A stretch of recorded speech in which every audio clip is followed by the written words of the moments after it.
क्या प्रेम का मतलब सिर्फ उसे पाना है, या प्रेम का असली रूप त्याग में छिपा है?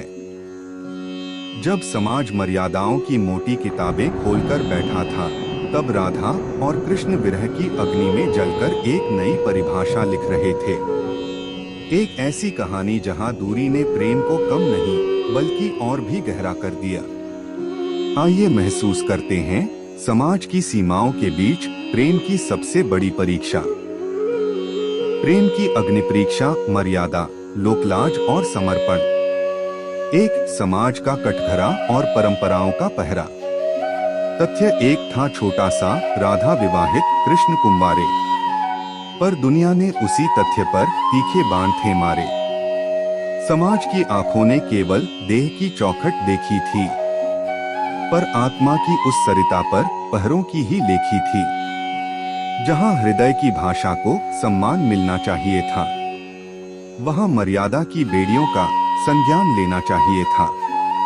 खुली पोथियां नियम धर्म की, न्याय की बातें होने लगी, पर प्रेम की कोमल कलियां तो धूल में जाकर दो। राधा का मौन और गृहस्थ का धर्म। राधा के आंगन में भी ताने बनकर हवाएं आती थीं।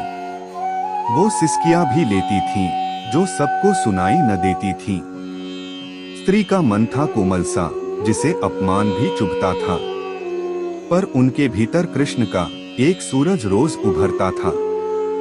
वे घर की देहरी लांघ न सकी, कर्तव्यों से मुंह मोड़ा नहीं। समाज की रीत निभाई पूरी, मर्यादा को तोड़ा नहीं। पर घर के भीगे कोनों में जो दीपक जलता रहता था, वो बिना कहे ही दुनिया से बस कृष्ण कृष्ण ही कहता था। हाथों में काम था दुनिया का, पर ध्यान में बस घनश्याम थे। राधा के हर एक श्वास में बस बसते आठों याम थे। 3 कृष्ण का वैराग्य और निस्वार्थ त्याग। कान्हा भी सब देख रहे थे, सखियों की उन बातों को। वे जानते थे दुनिया की इन मैली सी मुलाकातों को। वे चाहते तो पुकार लेते, अपना अधिकार जता देते। राधा के उस आंसू को दुनिया का मुकुट बना देते। पर कृष्ण का प्रेम तो त्याग था, कोई सौदा या व्यापार नहीं। वो जानते थे स्वार्थ जहां, वहां ईश्वर का आधार नहीं। यदि खींच लाते राधा को तो प्रेम कलंकित हो जाता। पवित्रता का वह ऊंचा पद मर्यादा से खो जाता। इसलिए उन्होंने विरह चुना, दूरी का कड़वा घूंट पिया। ताकि प्रेम को पाना नहीं, उसे जीना सिखा दिया।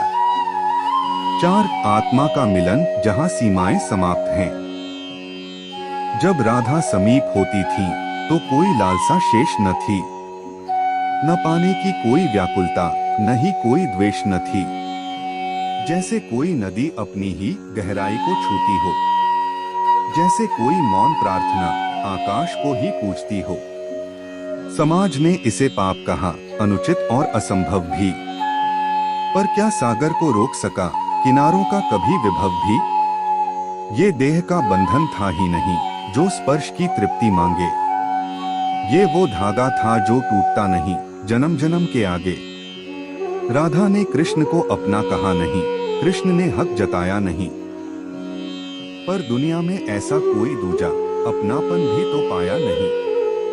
नामों में जो बंध जाए, वो प्रेम तो बहुत छोटा होगा। जो सीमाओं में कैद रहे, वो रिश्ता भी तो खोटा होगा।